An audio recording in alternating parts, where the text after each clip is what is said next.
Welcome to iDream media. So ఈ మధ్యకాలంలో మనం చూస్తున్నాం ఏంటంటే ఎక్కువగా పెయిన్స్. సో కీలుకి పెయిన్ ఉందని చెప్తూ ఉన్నారు. అంటే ఎందుకు ఈ మధ్యకాలంలోనే ఈ ప్రాబ్లం అనేది ఇంతగా పెరిగిపోయింది, ఎక్కువ మందిలో చూస్తూ ఉన్నాము. మరి జాగ్రత్తలు ఏం తీసుకోవాలి, దీనికి అడ్వాన్స్ ట్రీట్మెంట్స్ అంటే ఏమున్నాయి, దీని గురించిన పూర్తి వివరాలు తెలుసుకుందాం. ఈరోజు మనతో పాటు ఉన్నారు ప్రముఖ pain management specialist doctor Dheeraj గారు from doctor Dheeraj pain relief and wellness center. Doctor గారు నమస్తే అండి. నమస్తే అండి. డాక్టర్ గారు, జనరల్గా పెయిన్స్ గురించి మాట్లాడితే ఒక ఇంటర్వ్యూ చేసి అది వైరల్ అవ్వాలంటే పెయిన్ గురించి చేయాలన్నట్లు ఉంటుంది ఈ మధ్య కాలంలో.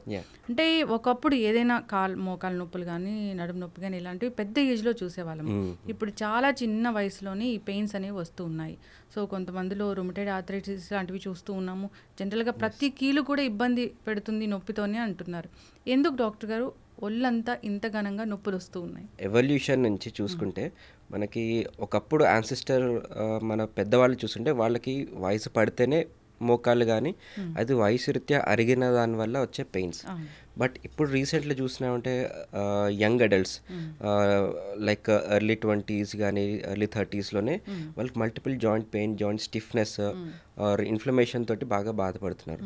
సో దీంట్లో మనం అబ్జర్వ్ చేయాల్సింది ఏంటంటే అవర్ లైఫ్ స్టైల్. మనకి ప్రాసెస్ ఫుడ్ ఎక్కువ తీసుకోవడం వల్ల కానీ or artificial foods, ready to eat అట్లాంటి ఇన్స్టెంట్ ఫుడ్స్ వల్ల లోపల చాలా కెమికల్స్ కానీ ఇట్లాంటి ఇంగ్రీడియంట్స్ ఉంటాయి. సో ఎప్పుడైతే మనం ప్రకృతి నుంచి దూరంగా వెళ్తామో, అంటే సాయిల్లోంచి వచ్చిన ఫుడ్ని అవాయిడ్ చేసుకుని ప్రాసెస్ ఫుడ్కి వెళ్తాం ఆర్ బాగా ఇన్స్టెంట్ ఫుడ్కి అలవాటు పడడం ఆర్ మన లైఫ్ స్టైల్లో సరిగా స్లీప్ ప్యాటర్న్ లేకపోవడం, ఏ టైం పడితే ఆ టైం తినడము, సరిగా ఎక్సర్సైజ్ లేకపోవడం, ఇవన్నిటి వల్ల మన బాడీలో ట్రిగర్ అవుతూ ఉంటాయి అన్నమాట. సో ఒకప్పుడు మన కెమికల్స్ అవి అలవాట్లేదు బాడీలో. సో ఈ కెమికల్స్ అన్నీ ఆల్రెడీ జెనెటికల్లీ కొంతమందికి ప్రీడిస్పోజిషన్ ఉంటుంది. అంటే వంశపారపర్యంగా కొంతమందికి జెనెటికల్లీ ప్రీడిస్పోజిషన్ ఉంటుంది, అందులో డిఎన్ఏలో డేటా ఉంటుంది. బట్ అవన్నీ ఎక్స్ప్రెస్ కావు. సపోజ్ గ్రాండ్ ఫాదర్కి వచ్చింది, గ్రాండ్ చైల్డ్ రావచ్చు, మధ్యలో ఫాదర్ కూడా ఎస్కేప్ అవ్వచ్చు, ఆర్ ఒక 3-4 జనరేషన్స్ తర్వాత కూడా రావచ్చు. బట్ ఇప్పుడు ఏంటంటే ఈ జెనెటికల్ ప్రీడిస్పోజిషన్ లేకున్నా కూడా ఇట్లా ట్రిగర్ అవుతూ ఉంటుంది. సో దీనికి ముఖ్య కారణం ఈ ప్రాసెస్ ఫుడ్ వల్ల వచ్చే కెమికల్స్ కానీ ఇంగ్రీడియంట్స్ ఇవన్నీ ట్రిగర్ చేస్తూనే ఉన్నాయి. సో మన బాడీలో ఉన్న మైక్రోబయోటా అని ఉంటుంది. సో ఇవి ఒక గుడ్ బ్యాక్టీరియా అనమాట. సో ఈ బ్యాక్టీరియా వల్ల ఏదైనా హార్మ్ఫుల్ బ్యాక్టీరియా ఉన్నా కానీ ఆర్ కెమికల్స్ ఉన్నా వాటిని ప్రొటెక్ట్ చేసుకుంటున్నాం. బట్ ఈ లైఫ్ స్టైల్ డిజార్డర్స్తోని ఆర్ మనం చేసుకునే సెల్ఫ్ హార్మ్ వల్లనే ఈ మైక్రోబయాటా అనేది డిస్ట్రాయ్ అవుతుంది. సో గట్ హీలింగ్ కానీ ఆర్ గట్లో ఉన్న ఇంటెస్టైన్ లైనింగ్ కానీ అవన్నీ దెబ్బతింటున్నాయి. సో ఎప్పుడైతే ఈ గట్లో మనకి పోర్స్ కానీ ఈ లైనింగ్లో డిజార్డర్ అయిందనుకోండి, సో కెమికల్స్ అన్నీ జీర్ణం కాకుండానే మనకి అబ్జార్ప్షన్ అయిపోతుంది.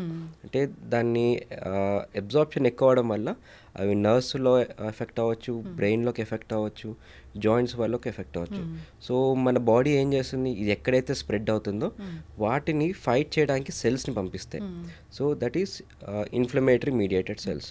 సో ఎప్పుడైతే ఈ ఫారెన్ బాడీ సెల్స్ని మన బాడీ ఇమ్యూనిటీ సెల్స్ని ఫైట్ చేస్తుంటాయో, అవి ఎక్కడైతే కూర్చుంటాయో, సపోజ్ జాయింట్లో కూర్చున్నాయి అనుకోండి, జాయింట్ డిస్ట్రక్షన్ అవ్వడం, సో జాయింట్లో స్వెల్లింగ్ రావడం, వాపు రావడం, పెయిన్ రావడం, సో ఇన్ఫ్లమేటరీ జాయింట్ పెయిన్స్ వస్తాయి. సో ఫర్ ఎగ్జాంపుల్ చూసుకుంటే రుమటైడ్ ఆర్థరైటిస్ కానీ యాంకిలోజింగ్ స్పాండిలైటిస్ కానీ, సో ఇవన్నీ ఆటోఇమ్యూన్ డిజార్డర్స్ లైక్ సోరియాసిస్ కూడా ఉండొచ్చు. సో ఈ విధంగా ఆటోఇమ్యూన్ డిజార్డర్స్ ఎక్కువ అవడం ఈ మధ్య చూస్తున్నాం. అండ్ ఆల్సో పోస్ట్ కోవిడ్ కూడా, కోవిడ్ ఇన్ఫెక్షన్ అయ్యాక కూడా ఇవన్నీ ఆటోఇమ్యూన్ డిజార్డర్స్ ఇంకా ట్రిగర్ అవుతున్నాయి. సో అందుకే ఈ 3-4 years నుంచి చూసుకుంటే హిప్ ఏవియన్ కేసెస్ కానీ ఆర్ బ్యాక్ పెయిన్ కేసెస్ కానీ, inflammatory joint pains or brain fogginess, అంటే ఫర్గెట్ఫుల్నెస్, బాగా మర్చిపోవడము, చురుగ్గా లేకపోవడం, యాక్టివ్నెస్ తగ్గడం, ఏం కారణంగా లేకుండానే బాగా అలసిపోవడం ఆర్ జనరలైజ్ బాడీ పెయిన్స్ రావడం, సో ఇవన్నీ ఆటో ఇమ్యూన్ డిజీజ్ యొక్క లక్షణాలు అనమాట. ఎస్, ఖచ్చితంగా డాక్టర్ గారు చాలా చక్కగా చెప్పారండి. అసలు రూట్ కాజ్ ఏంటో చెప్పారు, ఎందుకు వస్తుంది అని. అయితే డాక్టర్ గారు, నొప్పులు ఒకసారి వస్తే అసలు తగ్గవని చెప్తూ ఉంటారు. నిజంగా మేనేజ్మెంట్ అంటే మేము ఏం చేస్తామంటే, నొప్పి వచ్చిందంటే దానికి ఒక 2-3 నెలల పాటు పెయిన్ కిల్లర్స్ వాడుతూనే ఉంటాం, ఓవర్ ద కౌంటర్ తీసుకొని. సో అట్లా వాడి పోస్ట్ పోన్ చేస్తే అసలు ఏమవుతుంది డాక్టర్ గారు, ఏదైనా ఒక పెయిన్ కోసము? ఫస్ట్ ఆఫ్ ఆల్ ఒక 2 months కనుక మీరు పెయిన్ కిల్లర్ వాడారనుకోండి, ఇంకొక 2 monthsలో కిడ్నీ ట్రాన్స్ప్లాంటేషన్ అయిపోతుంది. సో అంత హార్మ్ఫుల్ ఈ pain killers. Not more than 3 to 4 days that prescribe డోస్లోనే డాక్టర్ పర్యవేక్షణలోనే తీసుకుంటే బెటర్. ఎందుకంటే పెయిన్ కిల్లర్స్ అనేవి ఓవర్ ద కౌంటర్, ఇవాళ మీరు ఒక షాప్కి వెళ్తారు తీసుకుంటారు, తర్వాత ఇంకొక షాప్కి వెళ్తారు తీసుకుంటారు. సో ఇట్లాగా అక్యూములేట్ అయిపోతుంటే మనకి గ్యాస్ట్రైటిస్ ఉండొచ్చు, అంటే స్టమక్ అల్సర్స్ రావచ్చు, కిడ్నీ డిస్ఫంక్షన్ అవుతుంది, క్రానిక్ కిడ్నీ డిసీజ్కి లోన్ అవుతాం. సో దీనివల్ల డయాలసిస్కి, కిడ్నీ ట్రాన్స్ప్లాంటేషన్ ఆర్ లివర్ మీద ఎఫెక్ట్ పడుతుంది. సో ఇలాగ రకరకాలుగా సైడ్ ఎఫెక్ట్స్ ఉంటాయి పెయిన్ కిల్లర్స్. బట్ మనం చూడాల్సింది అసలు పెయిన్ ఎందుకు వస్తుంది, మూల కారణం ఏంటి, ఏదర్ ఇన్ఫ్లమేషన్ వల్ల వచ్చిందా, ఆర్ మన లైఫ్ స్టైల్ డిజార్డర్ వల్ల వచ్చిందా, or any there is degenerative changes in the joint, అంటే జాయింట్ అరిగినా కానీ, ఆర్ డిస్క్ బల్జెస్ అయినా, నర్వ్ కండక్షన్ పెయిన్ అయినా కానీ. సో మూల కారణం తెలుసుకుని దాన్ని కరెక్ట్గా మనం డయాగ్నోస్ చేసి ట్రీట్మెంట్ చేస్తే పెయిన్ కిల్లర్స్ కూడా అవసరం లేదు. సో స్టార్టింగ్ స్టేజ్లోనే అసలు ఎందుకు వచ్చింది పెయిన్ అని ఒక ప్రికాషన్, అంటే మన లైఫ్ స్టైల్ చేంజెస్ కానీ, సో కూర్చునే విధానంలో చేంజెస్, పడుకునే విధానంలో చేంజెస్, తీసుకునే ఆహారంలో చేంజెస్, అండ్ కొంచెం modification in the exercises, strengthening exercise కానీ, కార్డియాక్ ఎక్సర్సైజెస్, ఇవన్నీ చేస్తూ ఉంటే అసలు పెయిన్ కిల్లర్ అవసరమే ఉండదు ఎవరు. ఎస్. అయితే డాక్టర్ గారు, మరి పెయిన్స్ వచ్చాయి మాకు, అది ఆటో ఇమ్యూన్ డిజార్డర్ లేదంటే మామూలు పెయిన్స్ అది ఏం తెలియదండి. సో పెయిన్స్ అనేవి ఇబ్బంది పెడుతూ ఉన్నాయి. ఇది రొమటైడ్ ఆర్థరైటిస్ అని ఎలా తెలుసుకుంటాము, ఇది ఏదైనా ఆటో ఇమ్యూన్ డిజార్డర్ అని మనకు ఎలా తెలుస్తుంది, ఏదైనా బాడీలో ఒక పెయిన్ వస్తుందంటే అది దేనికి సంబంధించింది అనేది మేము తెలుసుకోగలమా? ఎర్లీ ఆన్సెట్లో మీకు ఎర్లీగా పెయిన్ వచ్చింది, సడన్గా ఇన్ఫ్లమేషన్ ఉండడం, అంటే జాయింట్ వాపు రావడం, రెడ్నెస్ ఉండడం, స్టిఫ్నెస్ ఉండడం, పొద్దున్న స్టార్టింగ్ డేలో ఎక్కువ ఉండడం పెయిన్, స్లోలీ డే తగ్గుతున్న కొద్దీ పెయిన్ తక్కువ అవడం. So these are inflammatory disorder, rheumatoid కానీ or any other inflammatory pain ఉండొచ్చు. డీజనరేటివ్ చేంజెస్ ఉన్నాయి అనుకోండి, దీర్ఘకాలిక నొప్పులు అవి. సో మనకి చిన్నగా స్టార్ట్ అయ్యి పెద్దగా ఎండ్ అవుతుంది అనమాట. అంటే మనకి 30-40 yearsలో స్టార్టింగ్లో పెయిన్ వచ్చి 50 to 60 years వచ్చినప్పుడు అది ఇంకా ఎక్కువ అవడం పెయిన్. అండ్ ఇంకొకటి ఏంటంటే డే స్టార్ట్ అయినప్పుడు మీకు తక్కువ ఉంటుంది పెయిన్, డే ఎండ్ అయ్యే కొద్దీ ఎప్పుడైతే మనం బాగా నడుస్తున్నాం, వాక్ చేస్తున్నాం, క్లైంబ్ చేస్తున్నాం అంటే పెయిన్ ఇంకా ఎక్కువ అవడం. So these is degenerative condition, అంటే వయసు రీత్యా వచ్చిన పెయిన్స్. సో ఇన్ఫ్లమేటరీ పెయిన్ అంటే మార్నింగ్ బాగా ఎక్కువ ఉండడం, జాయింట్ స్టిఫ్నెస్ ఉండడం, ఈవినింగ్ అయ్యేటప్పుడు తగ్గడం. వయసు రీత్యా వచ్చిన దానికి అంటే మార్నింగ్ తక్కువ ఉండడం, డే పెరుగుతున్న కొద్దీ ఎక్కువ అవడం. సో ఇట్లాగా మనకు inflammatory pain and degenerative pain చూసుకుంటాం. ఇవి క్లినికల్ లాగా మనము హిస్టరీ టేకింగ్లో చేసుకునేది. అండ్ మనం క్లినికల్లీ అండ్ డయాగ్నోస్టికల్లీ కోరిలేట్ చేసుకోవాలి. అంటే మనం తీసుకునే ల్యాబ్ టెస్ట్ కానీ, ఎంఆర్ఐ స్కాన్స్ కానీ, ఎక్స్రేస్ కానీ. ముఖ్యంగా మనకి ఇన్ఫ్లమేటరీ పెయిన్ ఆర్ రొమటైడ్ కండిషన్స్లో చూసుకోవాల్సింది ఏంటంటే ఈఎస్ఆర్ అండ్ హెచ్ఎస్సిఆర్పి అంటాం, high sensitive CRP, C reactive protein. అంటే బాడీలో ఇన్ఫ్లమేషన్ ఉందా, ఇన్ఫెక్షన్ ఉందా, ఎంత మోతాదులో ఉందా అనేది తెలుసుకోవడానికి చేయాల్సింది HSCRP or ESR. And rheumatoid factor ఉందా ఆర్ వేరే అదర్ ఫ్యాక్టర్ ఉందా తెలుసుకోవడానికి ఆర్ఏ ఫ్యాక్టర్ అని ఒక టెస్ట్ ఉంటుంది. దీంతోపాటు యాంటీ సిసిపి అని టెస్ట్ ఉంటుంది. అండ్ వేరే కారణం వల్ల ఆటో ఇమ్యూన్ డిజార్డర్ తెలుసుకోవడానికి ఏఎన్ఏ ప్రొఫైల్ అని ఉంటుంది. సో ఇలాగ మనము డిఫరెన్షియేట్ చేసుకోవచ్చు. బట్ క్లినికల్లీ డీజనరేటివ్ కండిషన్ లేదు, చూస్తే అన్ని సిమ్టమ్స్ అయితే కనిపిస్తున్నాయి. కొంతమందికి సీరో నెగటివ్ రొమటైడ్ ఆర్థరైటిస్ ఉండొచ్చు, అంటే బ్లడ్ టెస్ట్లో అన్నీ నార్మల్ ఆర్ బార్డర్ లైన్లో ఉంటాయి కానీ సిమ్టమ్స్ మాత్రం ఎక్కువ ఉంటాయి. సో వాళ్ళకి క్రైటీరియా ఉంటుంది ఏసీఆర్ గైడ్ లైన్స్లో కానీ. సో ఇలాగా యూలార్ క్రైటీరియా అని కొన్ని ఉంటాయి. ఆ టేబుల్ ప్రకారం, ఆ క్రైటీరియా క్లాసిఫికేషన్ ప్రకారం వాళ్ళకి సీరో నెగటివ్ రుమటైడ్ ఆర్థరైటిస్ కానీ, సో ఇట్లాగా వాళ్ళు క్యారెక్టరైజ్ చేసి సిమ్టమాటిక్ బేసిస్లో వాళ్ళకి ట్రీట్మెంట్ ఇవ్వడం జరుగుతుంది. ఓకే. అయితే డాక్టర్ గారు, ఇప్పుడు ఏదైనా మీరు చెప్పినట్లుగా ఆ పెయిన్స్ అనేవి అలా స్టార్ట్ అవుతూ డే ఎండ్ అయ్యేంత వరకు అది పెరిగిపోతూ ఉంటాయి. అసలు ఏ పెయిన్ అయినా కానీ ఒకసారి డాక్టర్ దగ్గరకు వచ్చి కలిస్తే వాళ్ళకి తెలుస్తుంది అసలు ఏ పెయిన్ ఏంటి, ఎందుకు వచ్చింది అనేది. అదే జనరల్గా మీరు సిమ్టమాటిక్ ట్రీట్మెంట్ కాకుండా అసలు రూట్ కాజ్ ఏంటని తెలుసుకొని ట్రీట్ చేస్తారు. అయితే నేను మొన్న మీ క్లినిక్ వచ్చాను డాక్టర్ గారు, చాలామంది పేషెంట్స్ ఉన్నారు. సో వాళ్ళు మాట్లాడుకుంటూ ఉన్నారు జనరల్గా, ఆ రోజు అట్లా వచ్చింది, ఇప్పుడు తగ్గింది, సో ఇంకో సెషన్కి రావాలి, ఇలా మాట్లాడుకుంటూ ఉన్నారు. అంటే ఏంటి డాక్టర్ గారు పెయిన్ మేనేజ్మెంట్ అంటే అసలు ఏముంటుంది అక్కడ? మేనేజ్మెంట్ అంటే అసలు ఏం చేస్తారు? Pain relief centre and wellness అన్నారు కదా, ఇది ఎట్లా ఒక పేషెంట్కి వర్క్ చేస్తుంది? సో పూర్తి స్థాయిలో పెయిన్ అనేది తగ్గిపోతుందా మీ దగ్గరికి వస్తే, లేదంటే నెలలు తరబడి రావాల్సి ఉంటుందా? So first of all pain అనే దానికి ఒక కొలమానం లేదు, ఒక పారామీటర్ లేదు. ఇప్పుడు మనకి ఫీవర్ వచ్చినా కానీ దానికి థర్మోమీటర్ అన్న సెన్సిటివిటీ ఉంటుంది. బట్ పెయిన్ మాత్రం పేషెంట్ యొక్క థ్రెషోల్డ్ బట్టి ఉంటుంది. అంటే పేషెంట్ ఎంతవరకు పెయిన్ తట్టుకోగలుగుతారు. అంటే రూపాయి నుంచి 10 రూపాయలు ఒక పెయిన్ స్కోర్ ఉందనుకోండి, సో వాళ్ళకి ఒక పాథాలజీ ఉంది, లోపల అండర్లైయింగ్ రూట్ కాజ్ ఉంది. సపోజ్ డిస్క్ బల్జ్ అయింది, కొంతమందికి స్టీనోసిస్ అంటాం, చాలా డిస్క్ అరిగి నర్వ్ చాలా పూర్తిగా కంప్రెషన్ ఉండొచ్చు. బట్ మనం ఎంఆర్ఐ స్కాన్లో చూసుకుంటే వాళ్ళకి పెయిన్ ఉండకపోవచ్చు. కొంతమందికి జస్ట్ మినిమల్ డిస్క్ బల్జే ఉంటుంది, జస్ట్ నర్వ్ ఇలా టచ్ అయినట్టే ఉంటుంది, బట్ పెయిన్ మాత్రం చాలా ఎక్కువ ఉంటుంది. So irrespective of our image thing, మనకి పేషెంట్కి కంఫర్ట్ ఇవ్వాలి, పెయిన్ రిలీఫ్ ఇవ్వాలి, at the end quality of life improve చేయాలి. సో మన సెంటర్లో our target is to decrease the pain and increase the quality of life. So దానికోసం మన దగ్గర వెల్నెస్ థెరపీస్ అని ఉంటాయి. సో వెల్నెస్ థెరపీ భాగంగా మనం వైటమిన్ లోపం ఏమైనా ఉన్నా కానీ, డెఫిషియన్సీస్ ఉన్నా, ఆర్ వాళ్ళ లైఫ్ స్టైల్లో ఏమైనా చేంజెస్ తీసుకోవాలన్నా, అంటే కూర్చునే పొజిషన్లో ఎలా ఉండాలి, తీసుకున్న ఆహారం ఎలా ఉండాలి, ఒక ప్లేట్లో ఎంత పోర్షన్ ఆఫ్ ఫుడ్ ఏది కలుగజేసి ఉండాలి, కార్బోహైడ్రేట్స్ ఎంత ఉండాలి, ప్రోటీన్స్ ఎంత ఉండాలి, సో వాళ్ళ లైఫ్ స్టైల్ గురించి డీటెయిల్గా డిస్కస్ చేసి వాళ్ళు కరెక్ట్గా గైడ్ చేయడం జరుగుతుంది. సో ఒక మంచి లైఫ్ స్టైల్ ఇవ్వడం జరుగుతుంది అన్నమాట.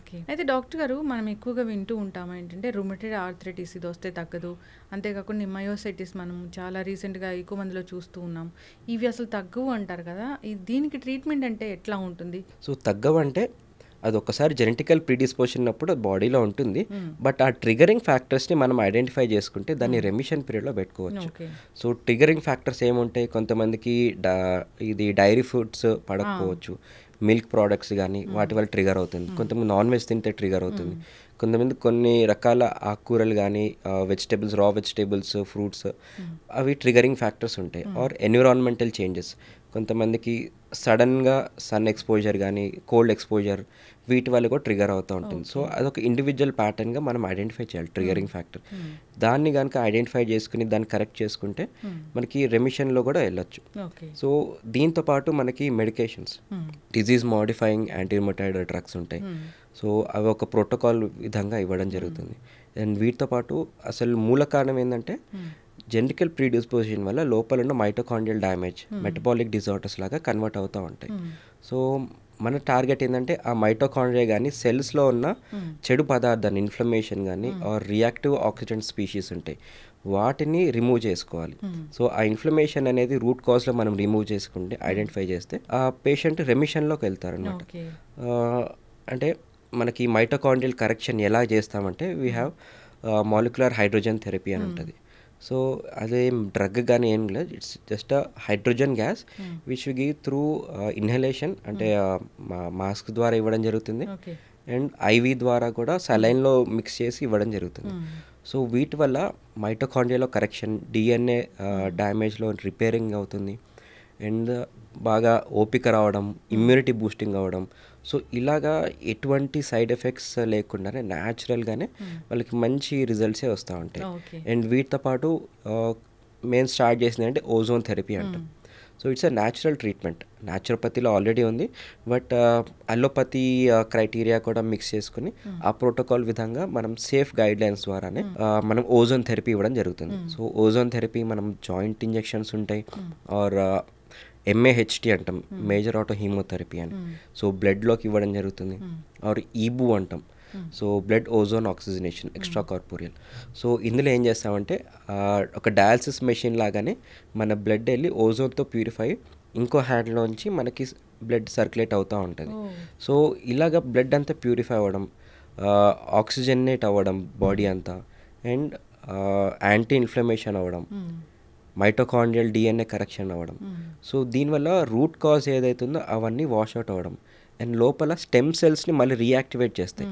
సో స్టెమ్ సెల్స్ ఎప్పుడైనా మన బాడీలో సర్క్యులేట్ అయింది అనుకోండి, సో సెల్ సిగ్నల్ ప్రోగ్రామ్ ఉంటుంది. సో అది ఐడెంటిఫై చేస్తుంది ఏ టిష్యూ డ్యామేజ్ అయింది, సో ఆ టిష్యూని ఎలా రిపేర్ చేసుకోవాలన్న సర్క్యులేషన్లోకి వెళ్తుంది అనమాట. సో దీనివల్ల వాళ్ళకి హోలిస్టికల్ ట్రీట్మెంట్ అవుతుంది, వాళ్ళకి మంచి క్వాలిటీ ఆఫ్ లైఫ్ ఉంటుంది, వాళ్ళకి చాలా కాన్ఫిడెన్స్ వస్తుంది అనమాట. సో ఒక పర్స్పెక్టివే మారిపోతుంది. సో బిఫోర్ అండ్ ఆఫ్టర్ చాలా డ్రాస్టిక్ ఫీచర్స్ ఉంటాయి. ఇంటర్నల్ హీలింగ్ అయితే ఎక్స్టర్నల్లీ బయటపడుతుంది. సో ఎప్పుడైతే లోపలంతా వాళ్ళకి సెట్ అయిందో వాళ్ళకి మొహంలో కూడా ఆ ముడతలు పోవడము, బాగా ఫెయిర్నెస్ అవ్వడము, బాగా యాక్టివ్ అవ్వడం, సో వాళ్ళకి వర్క్లో కూడా బాగా ఇంప్రూవ్మెంట్ ఉండడం, అంటే ఆఫీస్లో వర్క్ కానీ చేసే పనుల్లో చురుగ్గా అవ్వడం. సో ఫ్యామిలీ అంతా కూడా చాలా హ్యాపీగా ఉంటారు. ఖచ్చితంగా డాక్టర్ గారు చాలా చక్కగా చెప్పారండి. అంటే ఇది జబ్బుని తగ్గించడమే కాకుండా టోటల్ బాడీని కూడా రిపేర్ చేస్తుంది. సో అసలు రూట్ కాజ్ ఏంటో తెలుస్తుంది, దాన్ని ట్రీట్ చేస్తారు. సో మ్యాక్సిమం వచ్చిన పెయిన్తో వచ్చిన వాళ్ళు పెయిన్ రిలీఫ్గా వెళ్ళిపోతూ ఉంటారు. జనరల్గా మీ గురించి తెలుసుకోవాలంటే పెయిన్ మేనేజ్మెంట్ స్పెషలిస్ట్ అంటే ఎట్లా డాక్టర్ గారు, అంటే ఏమి చదువుకొని పెయిన్ మేనేజ్మెంట్ అయ్యారు మీరు? So pain management it's super speciality అని చెప్పొచ్చు. So MBBS and MD anaesthesia అయిపోయాక it's a super speciality. So after MD anaesthesia there are many super specialities like critical care ఉంటుంది, కార్డియాక్ అనస్థీషియా, న్యూరో అనస్థీషియా ఉంటుంది, paediatric anaesthesia, obstetric anaesthesia, transplant anaesthesia ఉంటుంది. So ఇలాగా ఇంకొక బ్రాంచే pain management. So pain management అంటే MD anaesthesia అయ్యాక super speciality అనమాట. So బయట ఎలాగా అనుకుంటారంటే పెయిన్ మేనేజ్మెంట్ ఫిజియోథెరపిస్ట్, ఆక్యుపంక్చర్, లేకపోతే ఏదైనా ఆల్టర్నేటివ్ ట్రీట్మెంట్, న్యాచురోపతి అని అడుగుతూ ఉంటారు. సో ప్రతిసారి మేము సెల్ఫ్ ఇంట్రడక్షన్ చేసుకోవాల్సి వస్తుంటుంది.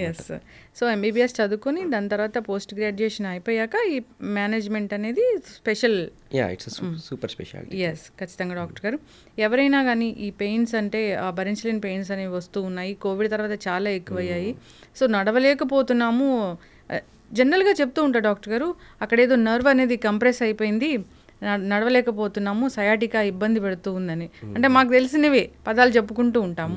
అంటే అలా నర్వ్స్ బ్లాక్ అయినా కంప్రెస్ అయినా దానికి కూడా ఉంటుందా ట్రీట్మెంట్? మీ దగ్గర ఎలా ఉంటుంది అసలు? సో సయాటికా అంటే డిస్క్ బల్జ్ అయి నర్వ్ మీద ఒత్తిడి రావడం. సో డిస్క్ ఒక్కటే కంప్రెషన్ వల్ల అవ్వకపోవచ్చు, కొంతమందికి ఫెసెట్ జాయింట్ ఆర్థ్రోపతి అంటాం. సో సపోజ్ ఇది ఒక స్పైన్ ఒక దిస్ థింగ్. సో ఇది చూసుకుంటే this is our spinal cord. Spinal cord నుంచి వచ్చే nerve roots. Spinal cord L1 లెవెల్లో ఎండ్ అయిపోతుంది. మనకి సయాటికా వచ్చేది L2, L3, L4, L5 ఈ లెవెల్స్ నుంచి మనకి సయాటిక్ నర్వ్ అనేది ఫామ్ అయ్యి అది లెగ్ వర్క్ అంతా స్ప్రెడ్ అవుతుంది. సో ఎప్పుడైతే ఈ సయాటిక్ నర్వ్ మధ్యలో కంప్రెషన్ అయిందంటే దాన్ని మనం సయాటికా అంటాం. సయాటికా అంటే it's a outcome of symptoms. సిమ్టమ్స్ని మనం సయాటికా అంటాం. బట్ రూట్ కాజ్ ఏముండొచ్చు, కొంతమందికి నడక సరిగా లేక, ఆర్ హిప్ జాయింట్లో పెయిన్ ఉండడం వల్ల, ఆర్ మోకాళ్ళ నొప్పుల వల్ల సైడ్కి నడవడం, ఆర్ బాగా బరువులు ఎత్తడం, వీటి వల్ల ఫెసెట్ జాయింట్ ఆర్థ్రోపతి అంటాం. అంటే ఈ పైన ఎముక కింద ఎముక మధ్యలో ఒక జాయింట్ ఉంటుంది, ఫేసెట్ జాయింట్ అంటాం. ఎప్పుడైతే ఫేసెట్ జాయింట్ అరిగితే కానీ లోపల వాటర్ చేరినా కానీ సో అది క్యావిటీ లాగా ఫామ్ అయ్యి ఒక సిస్ట్ లాగా ఫామ్ అయ్యి ఈ నర్వ్ రూట్ని మళ్ళీ కంప్రెస్ అవ్వడం జరుగుతుంది. సో దానివల్ల కూడా ఇట్లాగా సయాటికా సిమ్టమ్స్ రావచ్చు. కొంతమందికి సడన్గా బరువులు ఎత్తడం, ఒక వెయిట్ లిఫ్టింగ్ సడన్గా ఒక 100 kgs ఎత్తారనుకోండి, వాళ్ళకి డిస్క్లో టేర్ అవుతుంది అనమాట, యాన్యులార్ టేర్ అంటాం. సో డిస్క్లో 2 భాగాలు ఉంటాయి. లోపల న్యూక్లియర్ పల్పోజస్ అనే ఒక మెత్తటి గుజ్జు పదార్థం ఉంటుంది, బయట యాన్యులస్ అని ఉంటుంది, అదొక షెల్ ఎగ్ షెల్ లాగా ఉంటుంది, గట్టిగా ఉంటుంది అనమాట. సో సడన్గా ఎత్తినప్పుడు డిస్క్లో ప్రెషర్ ఎక్కువై బయట ఉన్న యాన్యులర్స్ టేర్ అవుతుంది, క్రాక్ అవుతుంది. సో యాన్యులార్ టేర్ వల్ల వాళ్ళకి ఓన్లీ బ్యాక్ పెయిన్ రావడం, యాక్సియల్ బ్యాక్ పెయిన్ అంటాం. అంటే కింద వరకు కాకుండా ఓన్లీ బ్యాక్లో మాత్రమే పెయిన్ రావడం. అండ్ ఇదొక ఇన్ఫ్లమేటరీ మీడియేటెడ్, ఎందుకంటే ఈ న్యూక్లియర్ పల్పోజస్ అన్న ఒక గుజ్జు పదార్థం మన బాడీ ఎంబ్రియానిక్ స్టేజ్లో ఉన్నప్పుడు అది బాడీకి ఎక్స్పోజ్ కాదు.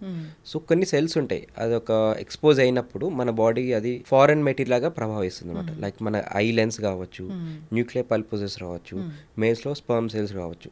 సో ఇది బాడీలో అన్ఎక్స్పోజ్డ్ పార్ట్స్. ఎప్పుడైతే మనకి ఎక్స్పోజ్ అయిందనుకోండి, దాన్ని ఒక ఫారెన్ బాడీ లాగా ప్రభావించి దాన్ని ఫైట్ చేస్తుంది అనమాట. సో దానివల్ల ఈ న్యూక్లియర్ పల్పోజెస్కి బాగా బ్లడ్ సర్క్యులేషన్ ఎక్కువైపోయి దాంట్లో వైట్ బ్లడ్ సెల్స్ కానీ ఈ ఫైట్ చేస్తూ ఉంటాయి. సో దానివల్ల డిస్కోజెనిక్ బ్యాక్ పెయిన్ అంటాం. సో డిస్క్ డీజనరేట్ అవుతుంది.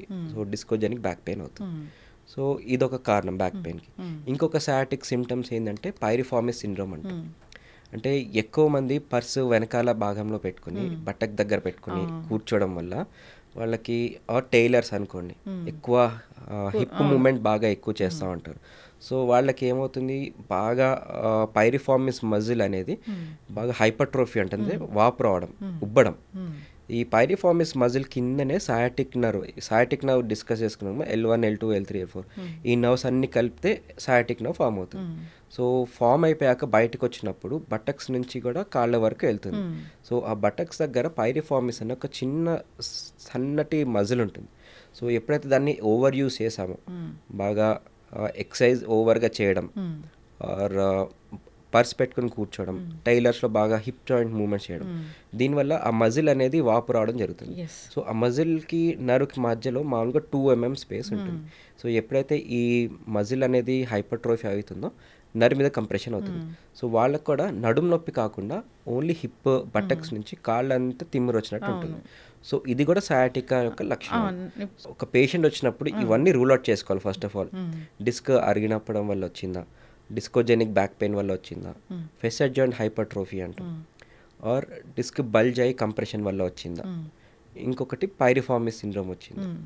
సో ఇవన్నీ మనకి క్లినికల్గా నిర్ధారణ చేసుకుని దాని ప్రకారంగా మనం MRI స్కాన్ కానీ, అల్ట్రాసౌండ్ కానీ, ఎక్స్రే కానీ, సో ఈ విధంగా మనం చూసుకుంటే వాళ్ళకి ఎగ్జాక్ట్గా రూట్ కాజ్ తెలుసుకుని వాళ్ళకి పెయిన్ మేనేజ్మెంట్లో ఆపరేషన్ లేకుండానే చేసే ట్రీట్మెంట్స్ మన దగ్గర ఉంటాయి. లైక్ దీంట్లో చాలా అడ్వాన్స్డ్ ఉంటాయి, బేసిక్ ఉంటాయి. అడ్వాన్స్డ్ అని చెప్పుకుంటే మనకి డిస్క్ కంప్రెషన్ వల్ల వాళ్ళకి బ్యాక్ పెయిన్ వచ్చింది అనుకోండి. సో వాళ్ళకి ఏం చేస్తాం, డిస్క్లోకి మనం లేజర్ చేస్తాం, పర్క్యూటేనస్ లేజర్ డిస్క్ డీకంప్రెషన్. సో ఈ లేజర్ థెరపీలో ఏమవుతుందంటే ఒక లోపల డిస్క్ని ష్రింక్ చేస్తుంది అనమాట, హీట్ చేసి. సో డిస్క్ ష్రింక్ అయింది అనుకోండి, నర్వ్కి డిస్క్కి మధ్యలో గ్యాప్ అనేది ఒక ఫార్మేషన్ అవుతుంది. సో ఎప్పుడైతే నర్వ్ కంప్రెషన్ రిలీజ్ అయింది అనుకోండి, పెయిన్ ఆటోమేటిక్గా తగ్గుతుంది. ఇంకొకటి డిస్కోజెనిక్ బ్యాక్ పెయిన్ ఉందనుకోండి, అంటే డిస్క్ క్రాక్ అయ్యి వల్ల వచ్చిన పెయిన్ అంటే వాళ్ళకి మనము బయాక్యులోప్లాస్టీ అంటాం. అంటే రేడియో ఫ్రీక్వెన్సీ అబ్లేషన్, ఒక చిన్న నీడిల్ పెట్టి దానిలో లేజర్ వల్ల రేడియో ఫ్రీక్వెన్సీ థెరపీ తోటి డిస్క్లో ఉన్న నర్వ్స్ని మనం బ్లాక్ చేస్తాం అనమాట. సో డిస్కోజెనిక్ బ్యాక్ పెయిన్ని ఈ విధంగా ట్రీట్ చేసుకోవచ్చు. సయాటికా సిమ్టమ్స్ కొంచెము ఎక్కువగా ఉన్నాయి కానీ డిస్క్ బల్జ్ కొంచెం తక్కువగానే ఉంది. అంటే వాళ్ళకి ఏ విధంగా చేసుకోవచ్చు అంటే డిస్క్ ఓజోన్ ఇంజెక్షన్ అంటాం. సో ఈ ఓజోన్ గ్యాసే డిస్క్లోకి ఇంజెక్షన్ చేస్తే డిస్క్ కొంచెం ష్రింక్ అయ్యి నర్వ్ రిలీజ్ అవుతుంది. ఇంకొంతమందికి నర్వ్ రూట్ బ్లాక్ అంటాం. అంటే ఏదైతే డిస్క్ నర్వ్ మీద కూర్చుంటుందో ఆ కూర్చున్నప్పుడు నర్వ్ మీద ఇన్ఫ్లమేషన్ ఉంటుంది, వాపు ఉంటుంది. సో ఆ ఇన్ఫ్లమేషన్ తగ్గడానికి నర్వ్ రూట్ బ్లాక్ అంటాం. సో ఇవన్నీ ఇమేజ్ గైడెడ్ ఉంటాయి, అంటే బ్లైండ్గా చేసే ఇంజెక్షన్స్ కాదు. These are done through fluoroscopic guidance ఉంటుంది. అంటే మనకి MRI మెషిన్స్ కానీ, CT మెషిన్స్ ఎలా ఉంటాయో ఆపరేషన్ థియేటర్లో ఆ విజన్ కనిపించేలాంటి మెషిన్స్ మనం పెట్టుకుని, సో ఆ ఎక్స్రే బీమ్ ద్వారా మనకి ఆ టార్గెటెడ్ సైట్కి వెళ్ళడం జరుగుతుంది. సో ఇందులో ఆపరేషన్ లాగా కోసేది ఏముండదు, ప్రొలాంగ్ స్టే ఉండదు, రిస్క్ కూడా ఆపరేషన్తో పోలిస్తే కొంచెం తక్కువనే ఉంటుంది. బట్ అందరికీ ఈ ట్రీట్మెంట్ వర్తిస్తుందా అంటే అది ఒకసారి చూసాక చెప్పగలుగుతాం. కొంతమందికి సర్జరీ కూడా అవసరం ఉంటుంది, అంటే కెనాల్ స్టీనోసిస్ ఉండొచ్చు, ఆర్ సడన్గా కాళ్ళంతా భరించలేనంత నొప్పి రావడం, కాళ్ళు బరువు అయిపోవడం, ఉన్నట్టుండి పెయిన్ ఎక్కువ అవడం, బటక్స్ కింద ముద్దు బారిపోవడం, యూరిన్ మోషన్ తెలియకుండా అయిపోవడం. సో ఇవన్నీ వార్నింగ్ సైన్స్ అనమాట, రెడ్ ఫ్లాగ్స్ అంటాం. సో ఇవైతే ఎప్పుడైనా మన పేషెంట్లో చూస్తామో వాళ్ళకి ఇమీడియట్గా మనకి సర్జరీ బెస్ట్ పరిష్కారం అని చెప్పి అడ్వైస్ చేయడం కూడా జరుగుతుంది. సో ఓన్లీ ఏ పేషెంట్ వచ్చినా వీళ్ళకి ఆపరేషన్ లేకుండా చేస్తామా అనేది మంచిది కాదు. ఇండికేషన్ బాగుంటే operation better. Indication operation suitable కాదు, ఆర్ రిస్క్ వర్సెస్ బెనిఫిట్ ఎక్కువ ఉంది అంటే వాళ్ళకి బైపాస్ సర్జరీ అయి ఉండొచ్చు, కిడ్నీ డిజార్డర్ ఉండొచ్చు, లివర్ డిజార్డర్ ఉండొచ్చు, ఆర్ వాళ్ళకి ఎక్కువ ఏజ్ ఉండొచ్చు. వీళ్ళు ఆపరేషన్ చేసుకుని మళ్ళీ రికవర్ అయ్యే ప్రాసెస్ని తట్టుకోలేరు అనుకోండి, వాళ్ళకి రిస్క్ వర్సెస్ బెనిఫిట్ ప్రకారంగా చూసుకుని మళ్ళీ నాన్ సర్జికల్ ట్రీట్మెంట్ అడ్వైస్ చేయడం జరుగుతుంది. So everything is tailored made. Patient యొక్క సిమ్టమ్స్, వాళ్ళ ఫిట్నెస్, కోమార్బిడ్ కండిషన్స్ బట్టి వాళ్ళకి ఎగ్జాక్ట్ ట్రీట్మెంట్ అడ్వైస్ చేయడం జరుగుతుంది. అంటే ఏజ్డ్ పేషెంట్స్ కూడా రావచ్చు డాక్టర్? 80+, 70+ వాళ్ళే మా దగ్గర చాలా మంది వస్తారు. ఇప్పుడు డయాబెటీస్ ఉంది డాక్టర్ గారు, దానివల్ల కూడా రకరకాల పెయిన్స్ వస్తాయని చెప్తూ ఉంటారు కదా. సో అలాంటి పేషెంట్స్ అంటే ఎట్లా వస్తూ ఉన్నారు, ఏం కంప్లైంట్స్తో వస్తూ ఉన్నారు? సో ముఖ్యంగా చూసుకుంటే డయాబెటీస్ అనేది it's a metabolic condition. So insulin resistance ఉండొచ్చు, ఆర్ టైప్ 1 డయాబెటీస్ అంటాం. అంటే ఇన్సులిన్ సరిగ్గా సక్రీట్ అవ్వట్లేదు ప్యాంక్రియాస్ నుంచి. సో దీనివల్ల బాడీలో గ్లూకోజ్ అనేది ఎక్కువ అయిపోవడం. సో గ్లూకోజ్ ఎప్పుడైతే ఎక్కువైందో నర్వ్స్ డ్యామేజ్ అవుతాయి, రెటీనా డ్యామేజ్ అవుతుంది, డయాబెటిక్ రెటినోపతి అంటాం, న్యూరోపతి అంటాం. సో ఈ మెటబాలిక్ కండిషన్స్ వల్ల ఎక్కువ చూసేదంటే diabetic neuropathy or diabetic foot కూడా ఉంటుంది. సో వీళ్ళకి ఎక్కువ గ్లోబ్ అండ్ స్టాక్ డిఫార్మిటీ అంటాం. అంటే కాళ్ళల్లో స్పర్శ తక్కువ అవడం ఆర్ ఎక్కువ స్పర్శ, హైపర్ సెన్సిటివిటీ ఉండొచ్చు. అల్లోడైనియా అంటాం, హైపరాలిసియా అంటాం. అల్లోడైనియా అంటే ఇలా టచ్ చేసినా కానీ అదొక సూదులతో పొడిచినట్టు నొప్పిగా ఉండడం, అది అల్లోడైనియా. హైపరాలిసియా అంటే కొద్దిగా జస్ట్ ఇలా పించ్, కొంచెం తక్కువ వచ్చే పెయిన్ ఇంటెన్స్తో పించ్ చేసినా ఎక్కువగా వాళ్ళకి పర్సెప్షన్ ఉంటుంది. సో అది హైపరాలిసియా. ఇలాంటి సిమ్టమ్స్ ఎక్కువ ఉండడం, ఆర్ మొద్దు బారడం, స్పర్శ లేకపోవడం, ఆర్ కాన్స్టాంట్గా మంట లేవడము, బర్నింగ్ టైప్ ఆఫ్ పెయిన్, సూదులతోటి ఇట్లా గుచ్చుతున్నట్టు, అరికాల్లో మంట. సో ఇవన్నీ డయాబెటిక్ న్యూరోపతి యొక్క లక్షణం. సో ఇవి డయాబెటిక్ న్యూరోపతి ఉంటుంది. ఇంకొంతమందికి ఫ్రోజన్ షోల్డర్ తోటి చాలా బాధపడుతూ ఉంటారు. ఈ ఫ్రోజన్ షోల్డర్ అంటే లోపల ఒక క్యాప్సిల్ ఉంటుంది అనమాట. సో షోల్డర్ క్యాప్సిల్లో ఎప్పుడైతే టైట్గా అయిందో మనకి జాయింట్ అనేది మూమెంట్ సరిగా అవ్వదన్నమాట. ఒక అంటే షోల్డర్ జాయింట్ అనేది ఒక బాల్ సాకెట్ లాంటి ఫార్మేషన్ ఉంటుంది, బాల్ అండ్ సాకెట్ జాయింట్ అంటాం. సో ఎప్పుడైతే ఈ బాల్కి బాగా ఒక టైట్ క్లాత్ తోటి కట్టేసామనుకోండి, సో మూమెంట్ సరిగా రాదు. సో అలాంటి మెకానిజమే ఫ్రోజన్ షోల్డర్లో అవుతుంది. సో లోపల అడేషన్స్ ఫామ్ అవుతాయి, ఆర్ క్యాప్సిల్ థికనింగ్ అవుతుంది. సో ఎప్పుడైతే క్యాప్సిల్ థికన్ అయింది అనుకోండి, మన మూమెంట్స్లో అది గ్లైడింగ్ మూమెంట్స్ కానీ రొటేటర్ మూమెంట్స్కి అంత సహాయం పడదు. సో వాళ్ళకి మళ్ళీ పెయిన్ మేనేజ్మెంట్లోనే వాళ్ళకి రేడియో ఫ్రీక్వెన్సీ అబ్లేషన్ ద్వారా నర్వ్ బ్లాక్ ఉంటుంది. అండ్ దాంతోపాటు ఈ అడేషన్స్ బ్రేక్ చేసేలాగా హైడ్రో డిస్టెన్షన్ కానీ సలైన్ ఇంజెక్షన్ తోటి మనం స్కానింగ్ చేసుకుని ఎక్కడైతే జాయింట్లో అడేషన్స్ ఫామ్ అవుతాయో అక్కడ మాత్రమే మనము నీడిల్ ద్వారా దాన్ని డిస్టెండ్ చేసి దాన్ని బ్రేక్ చేయడం, దాంతోపాటు ఫిజియోథెరపీ అసిస్టెన్స్ తోటి వాళ్ళ రేంజ్ ఆఫ్ మూమెంట్స్ పెంచడం అలా ఉంటుంది. డయాబెటిక్ న్యూరోపతిలో అగైన్ ఇట్స్ ఛాలెంజింగ్ థింగ్. ఎందుకంటే ఒక్కసారి నర్వ్ డ్యామేజ్ అయితే దాన్ని రిపేర్ చేయడం కొంచెం కష్టమే, బట్ వాళ్ళ పెయిన్ థ్రెషోల్డ్ అనేది కొంతవరకు తగ్గించుకోవచ్చు. లైక్ మనకి పల్స్ రేడియో ఫ్రీక్వెన్సీ థెరపీ అంటాం. అంటే ఏ అయితే నర్వ్ సప్లై ఆ టెరిటరీలో మనకు సప్లై చేస్తుందో ఆ దగ్గర మనం నీడిల్ ద్వారా పల్స్ రేడియో ఫ్రీక్వెన్సీ థెరపీ ద్వారా మనం ఏం చేస్తామంటే పెయిన్ సిగ్నల్స్ని మార్చుకోవచ్చు. నొప్పి లాగా పర్సెప్షన్ అయ్యే సిగ్నల్స్ని టచ్ సెన్సేషన్ సిగ్నల్స్ లాగా కన్వర్ట్ చేసుకునే మెకానిజం ఉంటుంది అనమాట. సో ఆ విధంగా మనం చేసుకోవచ్చు. అండ్ ప్రోలోథెరపీ అంటాం. ప్రోలోథెరపీ అంటే dextrose or glucose containing solution ఆ నర్వ్ దగ్గర ఇంజెక్షన్ చేస్తే నర్వ్ అనేది హీల్ అవుతుంది అనమాట. సో నర్వ్ కావాల్సిన కండక్షన్ కానీ ఆ గ్రోత్ ఫ్యాక్టర్స్ అందులో రిలీజ్ అవడంతో నర్వ్ అనేది మళ్ళీ హీల్ అవుతుంది. సో ఇలా తగ్గించుకోవడానికి ఛాన్స్ మాక్సిమం ఎఫర్ట్ అయితే ఉంటుంది. పెయిన్స్ గురించి చాలా చక్కగా చెప్పారు. ఈ మధ్య కాలంలో పెయిన్ లేదు, మాకు ఈ కీల్లో పెయిన్ లేదు, అసలు బాడీ పెయిన్స్ ఎక్కడా లేవు అని ఎక్కడా వినట్లేదు. ఏదో ఒకటి కంప్లైంట్తోనే వస్తూనే ఉన్నారు. సో మార్నింగ్ జనరల్గా మా ఆఫీస్కి వచ్చినా కానీ ఇక్కడ ఏదో ఎవరో ఒకరు చెప్తుంటారు, కాల్ పెయిన్ వచ్చిందను, నెక్ పెయిన్ వచ్చిందను, షోల్డర్ పెయిన్ వచ్చిందను. ఇలా పెయిన్స్ అనేవి చాలా ఎక్కువైపోయాయి. జనరల్గా వీటిని మనము పెయిన్ కిల్లర్స్తోనే మేనేజ్ చేస్తూ అసలు మీరు అన్నట్లుగా చాలా క్రానిక్ స్టేజ్ వరకు తీసుకువెళ్తూ ఉన్నారు. అలా కాకుండా ఏదైనా ఒక పెయిన్ వస్తే డాక్టర్ దగ్గరికి వెళ్తే, మీలాంటి స్పెషలిస్ట్ దగ్గరికి, వాళ్ళు అసలు ఏంటి రూట్ కాజు, ఎందుకు వచ్చింది, ఎట్లా తగ్గించాలనేది వాళ్ళకి తెలుస్తుంది. లేదు నార్మల్గా వచ్చిపోయే పెయిన్స్ అయినా కానీ చెప్తారు ఖచ్చితంగా ఇట్లా ఇది నార్మల్గా వచ్చిందనేది. సో మనమే డిసైడ్ అవ్వకుండా డాక్టర్ని సంప్రదించాలని కోరుకుందాం. డాక్టర్ గారు చాలా చక్కటి ఇన్ఫర్మేషన్ అండి, ధన్యవాదాలు. Thank you.